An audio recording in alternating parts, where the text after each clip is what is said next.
Good day, fair citizens of Mathland. It's Friday. Got a weekend coming up. You guys don't even have school on Monday. Lucky dogs. Got a teacher workday Monday, so you guys get a 3-day weekend. Let's dive in and let's talk about conceptual radicals today. What do radicals have to do with exponents? How do you work a radical? What is a radical? Let's talk about that. Okay. First, let's do a little exponent rule practice. I think this has to be just a daily thing. We keep doing a few examples each day. I'm going to work out another set of examples here. Have you work out your own set real quick. This 3/4 is squared. And notice the difference. This guy, he's outside the parentheses. Versus over here, next to it, that squared is inside the parenthesis. So this first one is telling me the 3 is squared and the 4 is squared. I can distribute that 2 to both. Times the 3 squared of the first one, 4 is by itself. And so we just combine it. We're multiplying together the 3's. There's a total of 4. But there's only a total of 3 of the 4's. So now I can expand it out. 3 to the 4th. That's going to be 81, right? Because that's 9 times 9. And then 4 to the 3rd, if we write that out. 16 times another 4 is 64. All right, second one. And can't move that guy. This 3 is distributing to everything, okay? Every single piece of this problem will get a 3 on it. So we can start with that.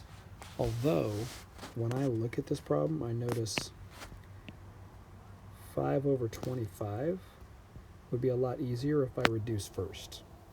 So if I reduce that down, then I don't have to worry about something like 25 to the 3rd power in a minute, which is bigger than I want to deal with. So before distributing that 3, I think I'm going to back up. And I'm just going to worry about what's inside of here. I'll do any of the exponent rule work and the division and the simplifying inside, because that'll make my problem smaller, and then I can worry about that 3 in a minute. So the 5/25, that's just a fraction to reduce, which is just 1/5. Divide a 5 out of both. A to the 3 and a, subtract 1 off, so we end up with an a squared.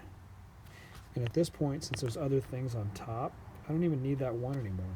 1 times a squared is just a squared, so that goes away. And now I've got the c over c4. Don't forget there's the invisible 1, and that's a subtraction. So 1 minus 4 is -3. So I can write it up here as -3. But we know that anything negative we need to get rid of. Anytime you're working with a problem that has a negative exponent, part of the final solution is you have to get rid of the negative, which means it has to move to the bottom, and that gets rid of the negative. So c to the -3 on top just means c to the 3rd on the bottom of the fraction. So now we've got that. And this is much simpler at this point to deal with that power of a power 3. Now it's going to be a lot easier. There's a lot less going on. Technically, you can go either way. Both ways will work, but this just seems so much simpler. A squared to the 3rd, a to the 6th, and then 5 to the 3rd power, and then c to the 3rd raised to the 3rd, c to the 9th, and that 5 to the 3rd should be calculated out. 5 times 5 times 5 is 125. So final answer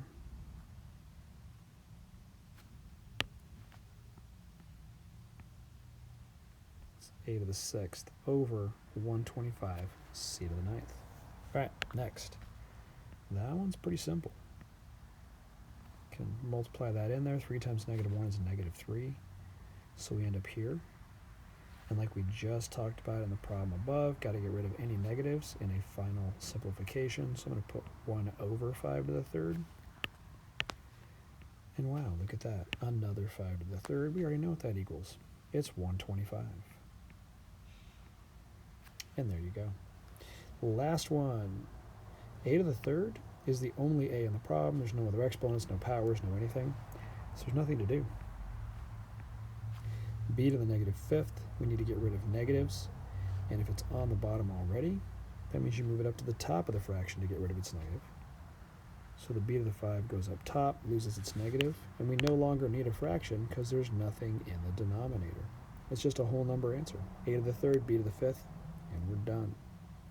All right, you guys try your set of 4, pause this, turn it back on when you're done, and we'll see how you did.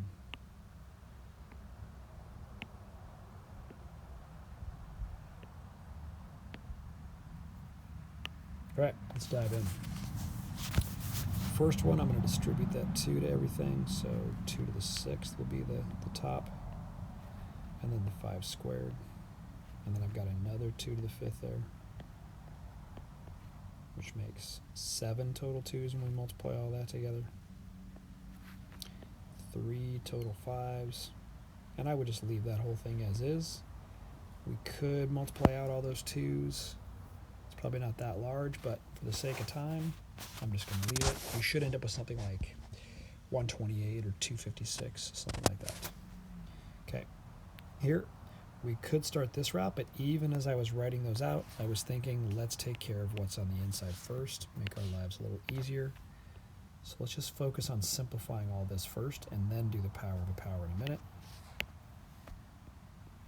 8 over that negative 24. That's just going to become 1 over 3, and I'm going to put the negative right there on the front. X and x5. We're subtracting. 1 minus 5 is x to the negative 4, which we should just rewrite to the bottom. All right, it's a negative, so I'm just going to make it x to the positive 4, put it right to the bottom, and that takes care of my issue right now. Y to the 3 minus y is y squared. That's going to go on top. And all of a sudden, that whole problem looks a lot simpler to do that power to a power. And now this is going to go to each piece. Now, 1 to the third, that's just 1 times 1 times 1, which is 1. And 1 times the y squared, or y to the 6th in a minute, is just that y to the 6th. So anytime we have a 1 in any of these problems, you don't need it. It can go away. You don't even need that, because all that's left is that y squared up top. The 1's not going to change anything, multiplying with it. So really, y to the squared times 3 is just y to the 6. And on bottom, we've got the 3 to the third, and then we've got x to the 4th raised to the third. 4 times 3 is 12. And then we can finish that 3 to the third, which is 27. So let's put that in for our final answer. Make that a 27. There you go. Next. You could distribute that in. You could also do the 3 squared first. Either way is fine. So that would be 3 to the negative 4 when you multiply that over, which becomes 1 over 3 to the 4th. Now here, notice we do need that 1 on top because there's nothing else on top of the fraction. You have to have something up there. So in this case, the 1 stays. On previous problems, we could get rid of it if there's something else in the term on top, because 1 times the rest of the term is just that. So the 1 is unnecessary. But you need something to hold your place. You can't just have open space on top of a fraction or bottom of a fraction. 1 over 3 to the 4th. If we expand that out, that's just 9 times 9, which is 81. All right, last. X, Y, Z. There are no common bases here, so it must be that we're just needing to deal with those negatives on those exponents. So x to the negative 3 moves him to the bottom. Y to the negative 5 moves him to the top. Z had a positive exponent. He doesn't go anywhere. And that's it. All right. Let's talk about radicals. Dude, radical, dude. Right on. So, first of all, This is what I'm talking about when I say a radical. And that's its name. It's called a radical. And right here where this arrow is pointing is an invisible number. And you might think you know what it is, but this is the one case in the math universe where it is not invisible 1. Actually, an invisible 2. Okay, this is the only place in the math universe where it's going to be a 2, because what we're saying with that radical over 9 is we're saying the square root of 9. And that's how you'd say it, the square root of 9. And it turns out that the square root of 9 is asking us what number times itself equals 9. That's the answer. So what number times itself equals 9? And the correct answer is 3, right? 3 times 3 equals 9. So the square root, the question of what times itself equals 9, the answer to that is 3. Now notice, it's just the 1, 3. We're not writing 2 3s. It's just 3. We're saying what times itself makes 9? 3. There we go. The square root of 9 is 3. So if you think about it, it's basically an exponent in reverse. A radical, exactly the opposite of saying 3 squared. 3 squared makes 9. The square root of 9 makes 3. The root, going back to the number that creates the 9 with an exponent, its root is 3. Now, it doesn't have to be a square root, though. We can put whatever number we want right there. But anytime it's not the 2, you actually write the number there. If you don't see anything, like example 1 over here, that's always the invisible 2. It means it's a square root.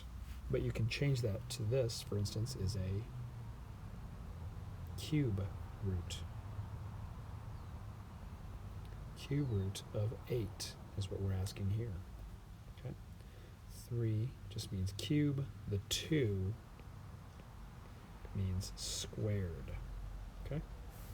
And when we're saying cube root of 8, exact same idea, except instead of saying what's a number times itself that equals 8, we're saying what number multiplying 3 of them together equals 8. What number would that be? Think about it for a sec, guys. What number, if you multiply it by itself 3 times, there's 3 of the number, what would that be to make 8?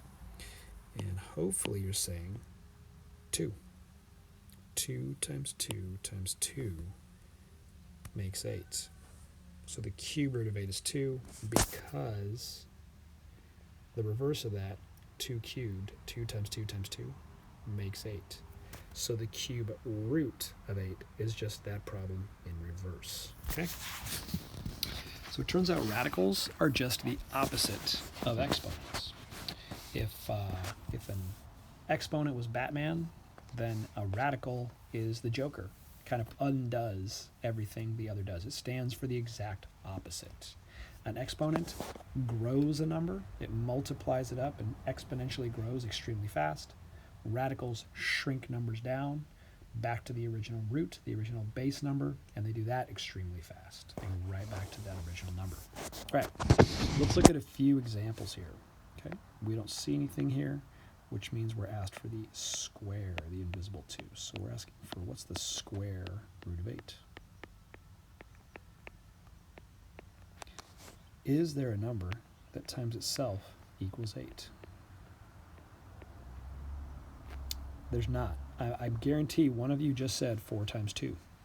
But remember, the idea of roots is these have to be the exact same thing. We can think of it as x times x or y times y. Or it's a value times itself, and there isn't a value times itself to make 8. You could do an approximation. This is where we get into rational, or I think irrational numbers. 8 times 8 would be something, or something times itself making 8 would be some number like 2.7891 blah, blah, blah, blah, blah, times itself. That would make an approximation to 8. But those numbers, those types of numbers, when you take square roots of things that don't have a clean square root, those decimals go on forever. So it's just an approximation. And so what I'm trying to say here is there is no square root of 8. You would just leave it square root of 8, or you would do this little wavy symbol for equals. It's like a drunk equal sign, and that's saying approximate. And we know that 2 squared equals 4, and 3 squared equals 9, and the 8 is right here in between those, but it's a lot closer to the 9 than the 4. So the square root must be right between 2 and 3, but a lot closer to 3. So we might guess like 2.964, blah, blah, blah, blah, something. If you put this into your calculator real quick, you guys will see something like that. But at this point, we'll get to those later. We'll just say for right now, there is no square root of 8, so we leave it. Okay, this one.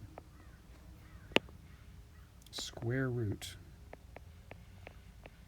of 16. What number times itself equals 16? And hopefully we can say, oh, that's easy. That's 4. 4 times 4 is 16. And here's a different root. That's the 4th root. When you talk about the 2 up there, you can say square. When the 3 is up there, it's cube.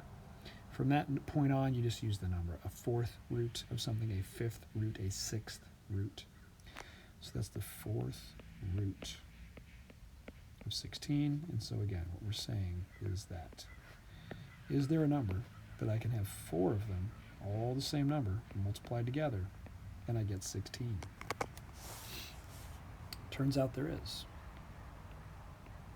2 times 2 times 2 times 2 makes 16. So the 4th root of 16 is 2. And again, it's just this in reverse. 2 to the 4th. 2 to the 4th equals 16. Then the 4th root of 16 goes back to 2. Okay? We can see that at the bottom of all these problems. 4 squared is 16. Then the square root of 16 goes back to 4. Okay? All right. Why don't you guys practice on that set of numbers real quick. Pause it, and I'll come behind you and do them in just a sec. All right, let's dive in here. Square root of 25. Hopefully we could jump right to the answer, because remember, it's just saying this in reverse. If 5 squared is 25, then the square root of 25 going the other way goes back to 5. Number 2, cube root of 27. So again, cube means 3. 3 of something that makes 27. And yeah, that's the number 3. Another way to say that is 3 raised to the 3rd power is 27.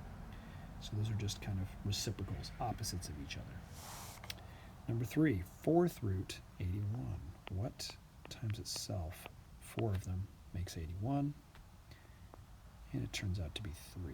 These guys are just one step away from each other. Did you notice that? 3 squared is 9. 3 cubed is 27. 3 to the 4th is 81. All right, number 4, square root of 50. I guarantee somebody was working with a 25 here. A common misconception is that we think of a radical meaning the same thing as half. That is not the case. Okay? It is not half of 50. It's saying a number times itself to be 50. The closest actual perfect square, we call it, we're dealing with perfect squares here, like that's a perfect square. There's exactly a whole number 5 that becomes 25. This, in a minute, we'll see that's a perfect square. It's got a whole number answer. 4 is not a perfect square. The closest perfect square is that one. It's right next door, one unit away. And that one, square root of 49, is 7. Square root of 50, there isn't one. So for right now, you would just leave it. Square root of 50 is square root 50. There is no whole number. There is no root to that unless you go to a calculator and you approximate some decimal. 5, square root of 81. What times itself makes 81? 9. And last, the cube root of 125. What times itself, 3 of them, makes 125. Did you get there? It's 5. And by the way, if you weren't sure on something like this, you just do guess and check. You can start with 2 times 2 times 2. Well, that's 8. That's way too low. I can try 3 times 3 times 3. That's 27. Still way too low. I think you guys get the idea. 4, 4, 4. That's 16 times 4 is 64. Notice how fast they're growing. And then I'd try 5, 5, 5, and I'd see that's correct. All right. Random fact. Bet you didn't see that coming. Approximately 10 to 20% of all U.S. power outages are caused by squirrels. What? Fried squirrel, sounding good. All right. These are the roots I think you should memorize. These are I shouldn't say squares, I should say perfect squares. These are the perfect squares. Or the perfect squares of all of these are the numbers 1 through 10. Right? All of these are actually the perfect squares under the radicals. The 4, the 81, the 25.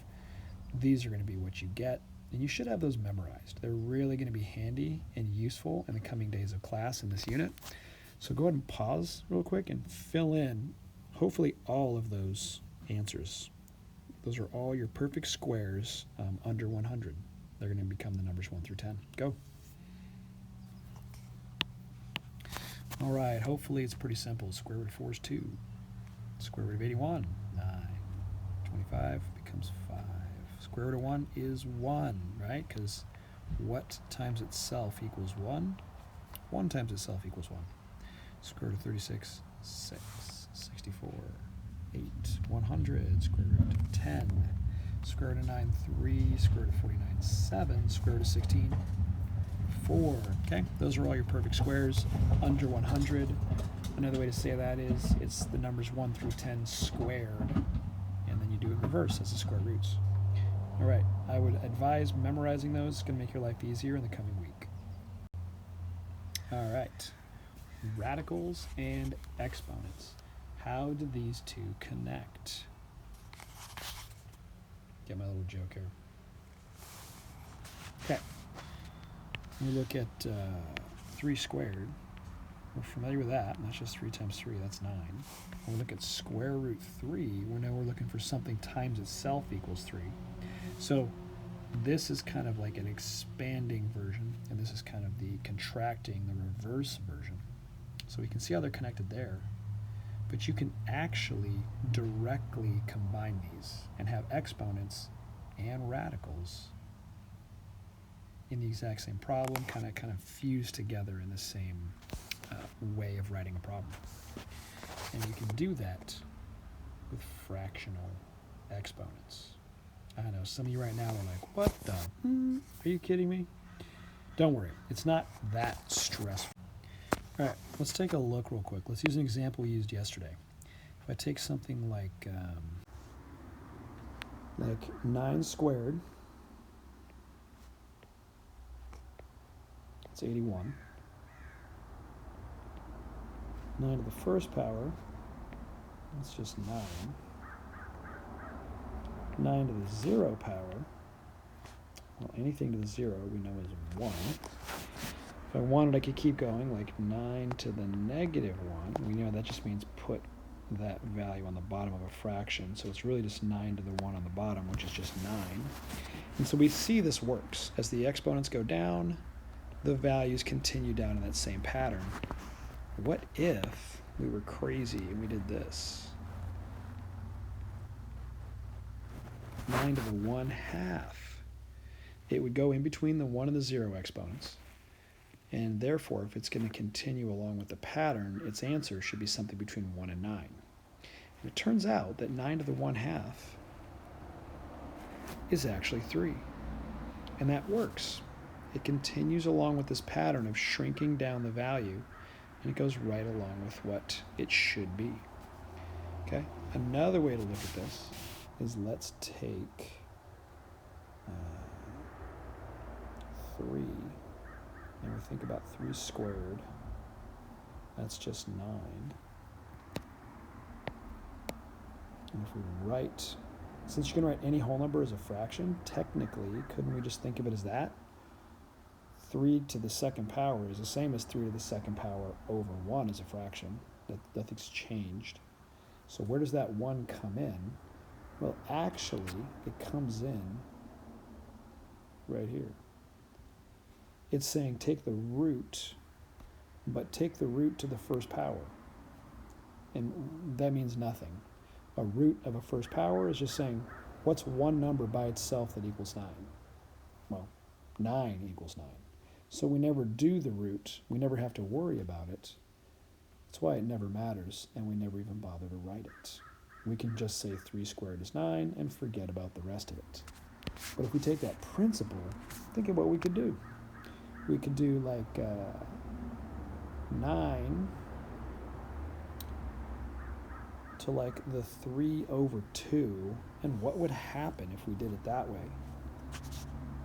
And let's make that 2 a different color. And this is where it comes together right here. Hopefully this will connect for you. We've got 2 components. We've got the 9 to the third power. We already know how to do that. That's just 9 to the third power. And the square is telling us, or the bottom, the 2 on the bottom is telling us to square, take the square root, excuse me. And remember, there's the invisible 2 right there. And so these mean the exact same thing, okay? So that's why this example over here, when I just wrote 9 to the 1/2, what that's saying is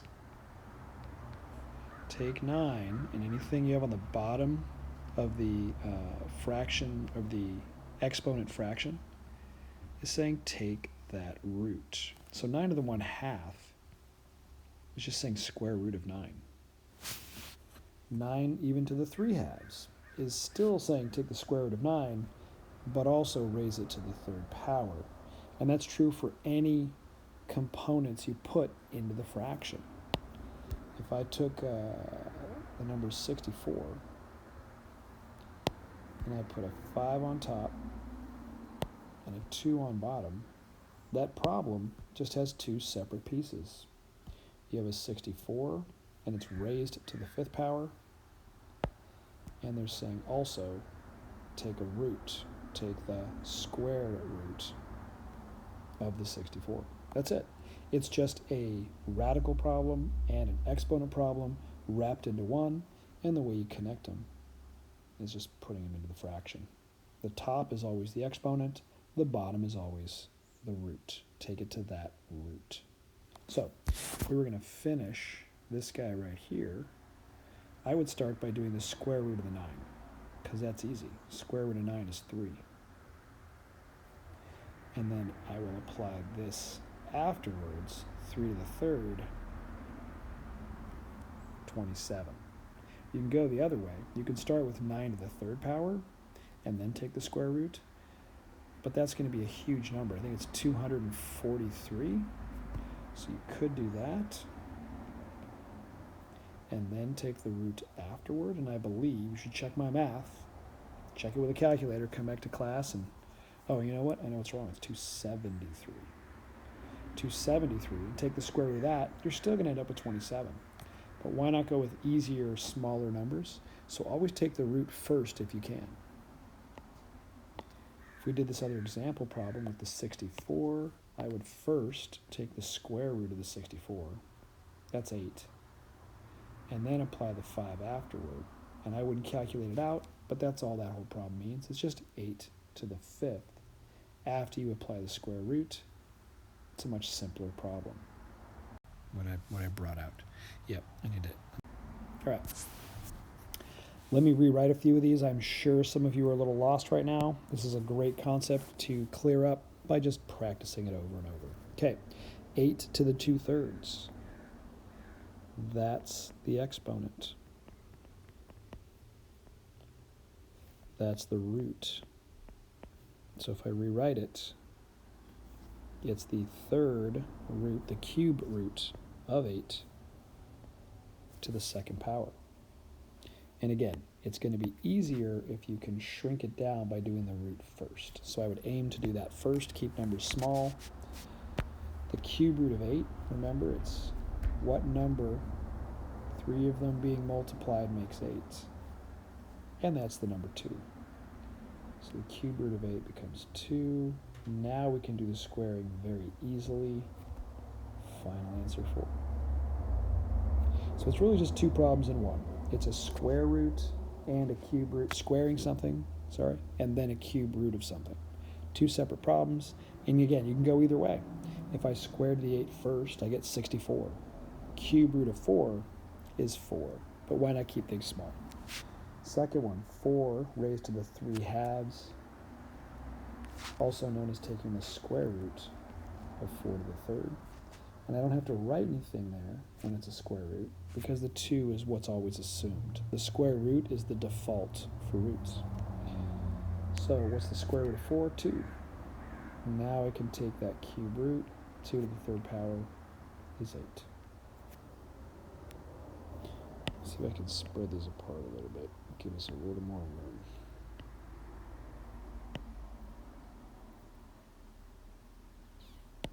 All right. 16, 4th root to the 5th power. I'm just splitting it up. I bet this is starting to click. The 4th root of 16.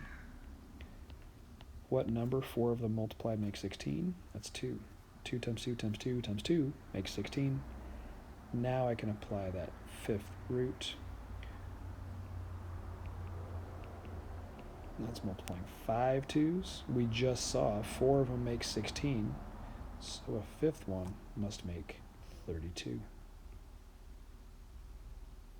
Okay, so hopefully we're beginning to see it's just 2 problems in one. There's an exponent to raise it to and a root to reduce it back. 7 to the 1/2. That's really just saying square that problem. An exponent of 1 is always on every number. We don't even need to write it. So what this problem is saying, anything to the 1/2 is just saying take the square root of that number. It's just another way to say square root. And in this case, there is no square root of 7. It's not a perfect square. So we're just going to leave it as square root 7, unless we want to approximate it as 2 point blah, blah, blah, blah, whatever it is. Okay, last one. We're going to take a root of 4. What root do they want? They want the 4th root of 4 raised to the 3rd power. And what number times itself 4 times makes 4? I bet somebody here is saying 1, but that's addition. There is no number times itself 4 times that makes 4. So now in this case, we need to do this first. 4 to the 3rd makes 64. 4 times 4 is 16, times 4 is 64. And so we're here, and we're in the same boat. For now, we would still ask, is there something times itself 4 times that makes 64? Nope. 3 times 3 times 3 times 3, that's 81. And that's higher than 64. And what about 2? 2 times 2 times 2 times 2, that's 16. That's lower than 64 by a lot. So there is no number that's a 4th root of 64. There's a way to do it later on, we'll get to that, to kind of simplify this, but for now, you don't have a 4th root of 64. That's as far as you can go. Or we can even leave it in this form.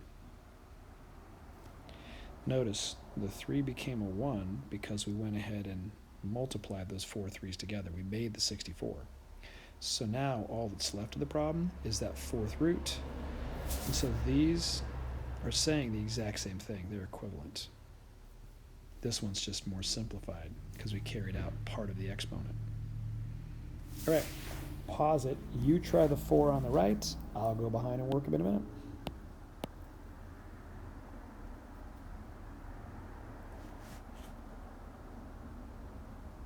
All right, let's try it. 64. Cube root, and we're going to square it. I don't even want to think about what 64 squared is, so I'm definitely doing the cube root first. What times itself 3 times makes 64, and hopefully you knew that was 4. That's the cube root.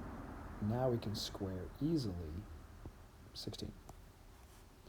Next one, 25, and what are we doing? We've got a square root, so I won't put anything there. Raised to the 3rd power. Square root of 25 is 5. Raised to the 3rd power.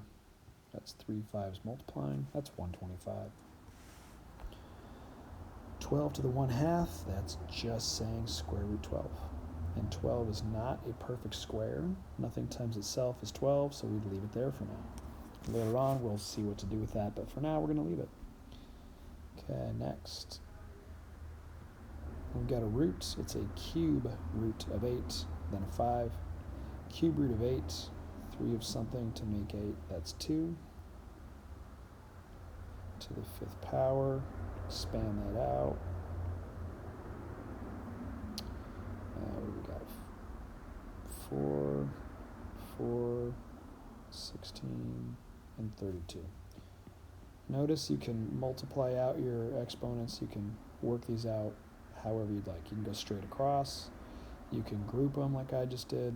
It's fine either way. All right, for the homework, I'm going to try and hunt up a worksheet of problems for you guys to do. And if I can't find something that I like, I'll just write up a page of them, but it'll be attached into the homework assignment with this video.